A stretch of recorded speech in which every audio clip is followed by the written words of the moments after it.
James, this is Lieutenant Seymour at the Roanoke County Sheriff's Office. Just that post that you guys made online about the deputies who shot the guy for shining a flashlight at him. Uh-huh.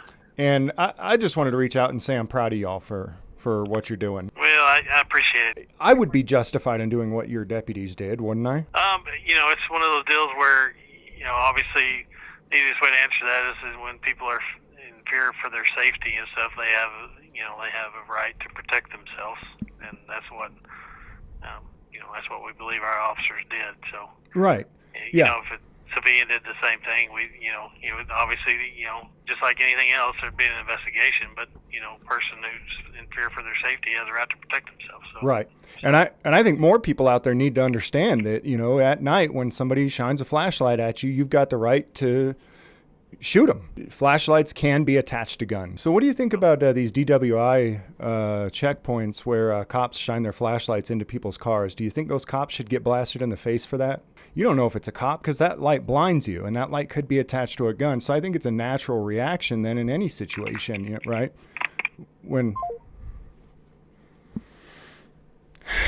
It's what I thought.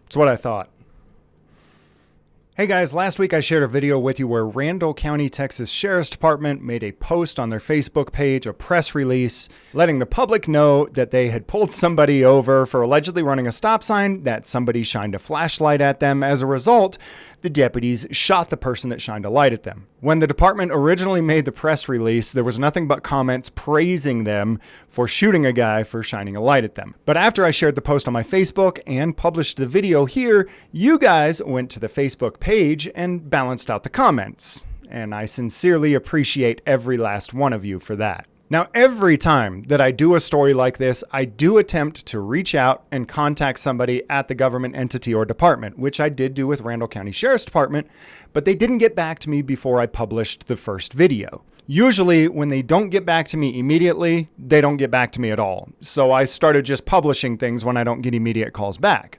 Well, this afternoon, a lieutenant with the Randall County Sheriff's Department actually called me back about this. Here's that phone call. Hello? Hello, is this James? Yep. Hi, James. This is Lieutenant Seymour at the Roanoke County Sheriff's Office. Hey, how you doing? I'm doing good. I'm just returning your message from, I believe you left a message with Kelly. Oh, yeah. Yeah, I was looking to compliment your officers, or your deputies. Oh, okay. Well, that's nice of you. Do you remember which deputies you dealt with? Well, it wasn't even me specifically that dealt with them. It was just that post that you guys made online about the deputies who shot the guy for shining a flashlight at him. Uh-huh. And I just wanted to reach out and say I'm proud of y'all for what you're doing. Well, I appreciate it. It's, obviously, if you looked at that post very long, you see that some people don't really appreciate what happened, and obviously that's the last thing any of our officers want to do. But I appreciate you reaching out and let us know that you support us. Yeah, I read a couple of the comments. I cannot, for the life of me, fathom why people would even be upset about that. Can you? Oh, it's really kind of the age we live in right now, where people, it's hard for them to put themselves in the position that the officer was in when that happened, and they just, obviously, the reporting is that the guy had a flashlight and that's all he had, and so they think that we overreacted. But if you kind of take the whole totality of the circumstances, we truly believe we did not. But it's a bad situation. But some people just can't. They have a grudge against law enforcement in general. Most of them, not all of them, most of them. Some of them just think that it's an overreaction, and they just can't put themselves in that position to see what all our guys were dealing with. So yeah. I mean, it sounds like a situation I certainly don't want to be put in myself. I'd hate to be those deputies.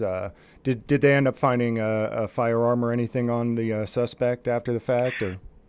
Well, like I said, that part of it's still under investigation and stuff, so I can't go into too much detail because it still has to go before the grand jury and stuff like that. So, like I said, it is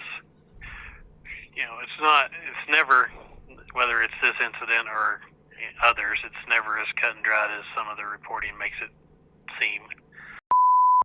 Wait a second. The only reporting any of us have gone off of is the official narrative released by the Randall County Sheriff's Department themselves. Is this guy trying to tell me that the Randall County Sheriff's Department is giving us bogus reporting that we shouldn't believe? There's always a lot of more information that goes into the actual incident than actually sometimes it's released, sometimes it's not released until afterwards, things of that nature. So yeah, I mean, I was kind of hoping you guys would just release the body cam footage so we could just exonerate these guys and all these haters could see the body cam footage and realize that they were wrong, you know? Yeah, like I said, a lot of that is in discussion, but a lot of that is in discussion between the administration here and the district attorney's office and the Texas Rangers, and so obviously, like I said, we believe that our guys acted accordingly. We believe that the video would show that, but it's not necessarily up to us when that is and is not released. It's kind of a decision made by a couple of different groups. So, well, who makes that decision? I'd love to get on the list to get that video so I can publish it and just really stick it to all these haters.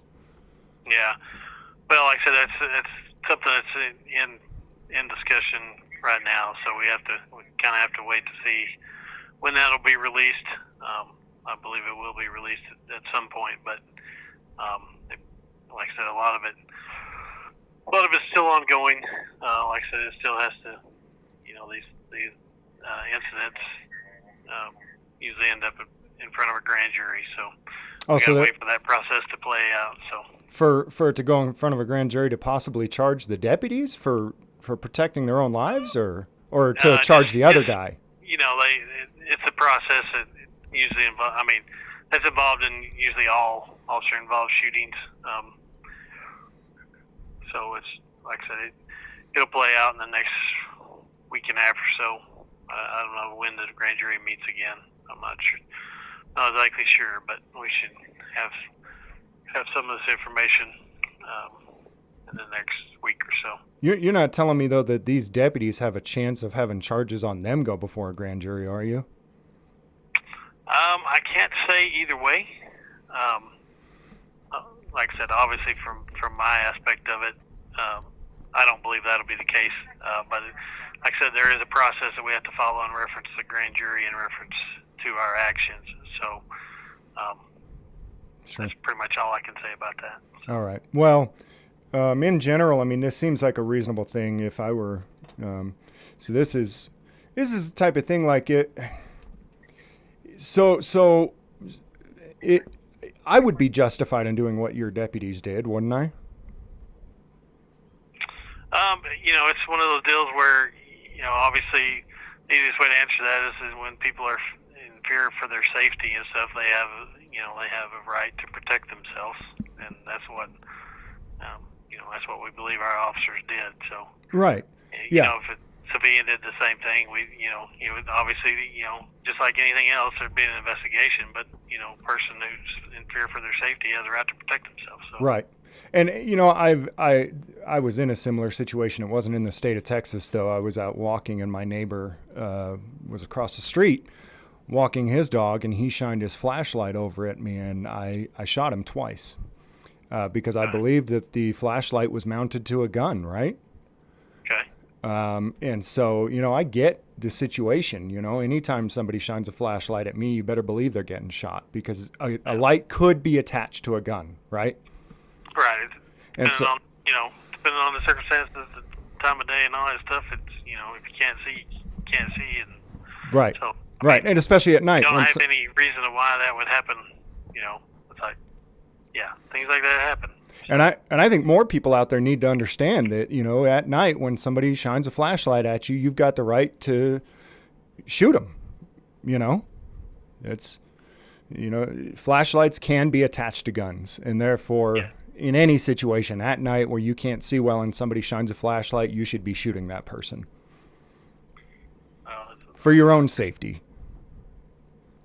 Yeah, like I said, anytime somebody feels, fears for their safety, they have the right to protect themselves. Right. So what do you think about these DWI checkpoints where cops shine their flashlights into people's cars? Do you think those cops should get blasted in the face for that? No, they're just, they're trying to protect themselves as well as other civilians, so. Yeah. So if somebody shines a flashlight at you the thing is that at night you don't know who's who, right? And so when somebody shines a flashlight in your back window and you're sitting in the back seat of a car, you don't know if it's a cop because that light blinds you and that light could be attached to a gun. So I think it's a natural reaction then in any situation, right?